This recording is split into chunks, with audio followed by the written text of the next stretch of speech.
नमस्कार साथियों, आज की वीडियो में बात करेंगे तना छेदक के बारे में क्योंकि अब तना छेदक ने बड़े स्केल पर किसान साथियों को परेशान करके रख दिया है।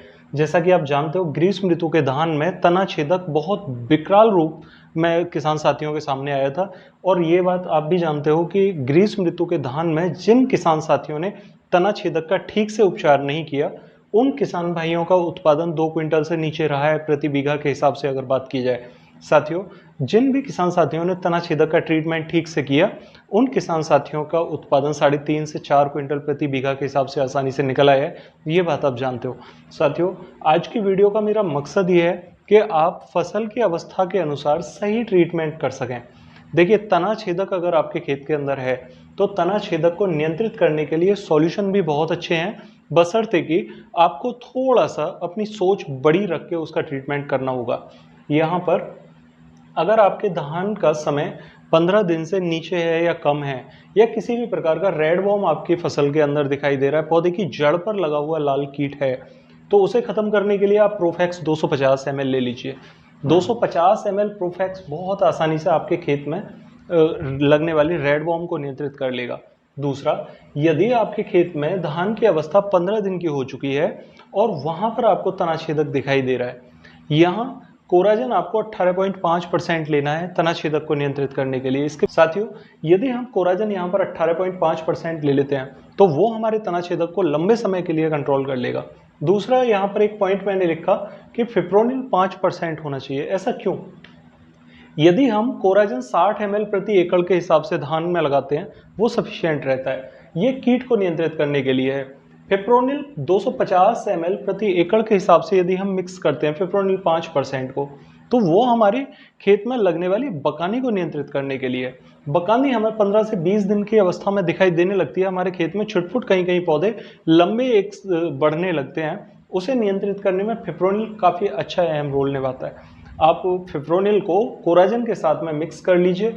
इसी रेशो में 60 ml कोराजन के साथ में आप फिप्रोनिल 250 ml प्रति एकड़ के हिसाब से मिक्स करके 15 से 20 दिन की अवस्था में लगा दीजिए। इससे आपके खेत में तना छेदक तो नियंत्रित होगा ही, साथ में बकानी रोग भी कंट्रोल हो जाएगा। बकानी रोग और तना छेदक यहाँ पर नियंत्रित होने के बाद आपको आगे कोई भी कीटनाशक लगाने की अपनी फसल में जरूरत नहीं है। ऐसा क्यों? क्योंकि 60 ml कोराजन यदि आप 15 से 20 दिन की अवस्था में लगा देते हैं तो ये आपको 40 दिन तक अच्छे से सुरक्षित रखती है।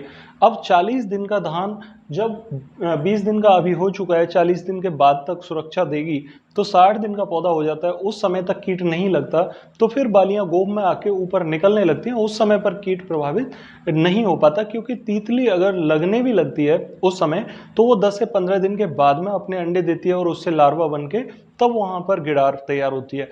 इस इतने समय में हमारे धान का दाना टाइट होने लगता है और फिर हमारी धान के पौधे में बालियां सफेद नहीं निकलती। साथियों, अब एक अवस्था आती है 25 दिन से लेकर 40 दिन की। इस अवस्था में हमारे खेतों में तना छेदक तो दिखाई देता ही है, साथ में पत्ता लपेट जैसी समस्याएं दिखाई देने लगती हैं। ये भी एक गंभीर समस्या बन के उभरी है पिछले कुछ सालों में। और ये पत्ता लपेट ऐसा पत्ता लपेट नहीं है कि धीरे धीरे पत्ता लिपट गया और खत्म हो गया, नहीं, वो पत्ता गोब वाली पत्ती को भी साथ में लपेट लेता है। और इसके पीछे कारण क्या होता है? ये सेम गिडार होती है, लार्वा वाली। जब गिडार आगे चलती है तो पीछे धागा छोड़ती जाती है। अब वो गिडार पत्ते के ऊपर इस टाइप से धागा लपेट लेती है कि अपने आप को उस पत्ती के अंदर छुपा लेती है। अब अंदर छुपी हुई गिडार को कोई भी कॉन्ट्रैक्ट कीटनाशक मार नहीं पाता। इसीलिए किसी भी प्रकार का, जैसे लैम्डा जैसी दवाएं हैं, वो उस पर प्रभावी नहीं हो पाती। इंसेक्टिसाइड और सिस्टमेटिक इंसेक्टिसाइड काम करते हैं। इसीलिए इमीडा, पत्ता लपेट अगर आपको दिखाई दे रहा है, उसके लिए इमीडा काम करेगा। ये एक सिस्टमेटिक इंसेक्टिसाइड के रूप में काम करता है। इमीडा के साथ में आप कोराजन 18.5% मिला लीजिए तना छेदक के लिए, और पत्ता लपेट में इमीडा 100 ml प्रति एकड़ 60 ml कोराजन आप मिक्स करके 25 से 40 दिन की अवस्था में अपने धान की फसल में स्प्रे कर सकते हैं। इससे आपकी फसल इस अवस्था में सुरक्षित हो जाएगी, 25 से 40 दिन वाली अवस्था में। साथियों, यदि आपकी फसल में 40 दिन तक कोई तना छेदक नहीं है, आपकी फसल साफ सुथरी है, ठीक है, तो तना छेदक 40 दिन के बाद में आने के चांसेस बहुत ज़्यादा होते हैं। आप यहाँ पर थोड़ी सतर्कता बरतेंगे तो हो सकता है आपके खेत में तना छेदक ना भी आए।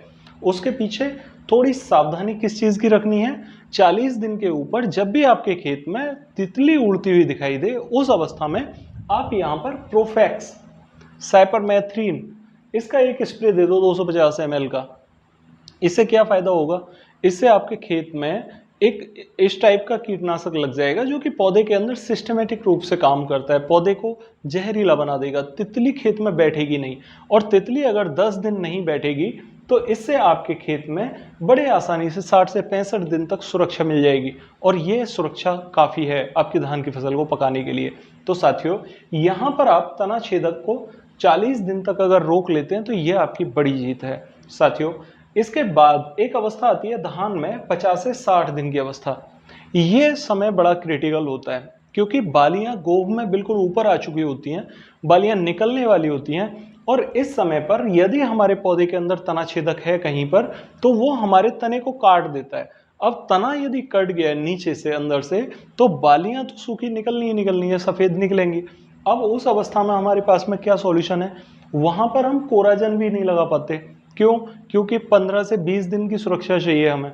अब कोराजन जैसी हैवी दवा, महंगी दवा को लगाने के लिए, जबकि हमारा उत्पादन भी खत्म हो चुका है काफ़ी हद तक, क्योंकि 30 से 40% यहाँ पर उत्पादन को वो खत्म कर देता है, उस समय फिर कोराजन की और महंगाई। तो बेहतर ये है कि कोराजन अगर लगाना है तो समय से लगाएं। आखिरी मोमेंट में जाके अगर कोराजन का उपयोग कर रहे हो तो आप बहुत ज़्यादा पैसे खर्च कर रहे हो कोराजन पर, और उससे भी ज़्यादा आपका नुकसान हो चुका होता है, क्योंकि 30 से 40% उत्पादन को यहाँ पर गिडार खा चुकी होती है।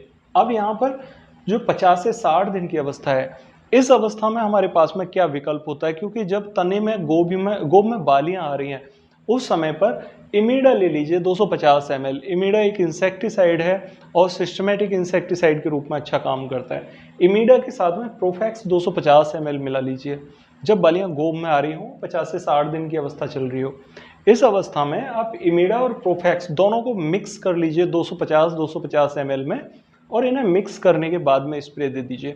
इमीडा और प्रोफेक्स जब लगाएंगे तो ये बहुत खतरनाक और गंध वाले कीटनाशक हैं।